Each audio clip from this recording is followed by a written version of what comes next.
Stop letting your precious time slip away and start mastering mobile time tracking with the Clockify app in just 90 seconds. First, download the Clockify app from your app store and open it. You'll land on the timer screen, your central hub for tracking time. To start tracking, simply tap the Start button. Clockify immediately begins recording your time.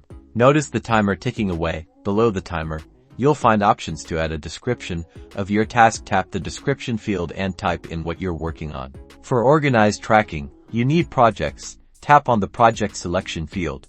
A drop-down menu will appear, displaying your existing projects. Choose the project relevant to your current task. If the project doesn't exist, you can easily create a new one by tapping the Create New Project button. You can also add tags for even more detailed categorization. Tap the Tag field, select existing tags or create new ones. When you're finished with the task, tap the Stop button. The timer stops, and your time entry is automatically saved. To view your log time entries, navigate to the Time Entries section here.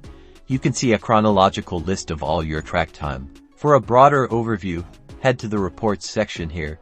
You can generate customizable reports to analyze your time usage, filtered by project, user, or date range, providing valuable insights into your productivity.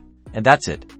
You've successfully learned the basics of using the Clockify app for mobile time tracking. Now you can effortlessly log your time on the go and boost your productivity.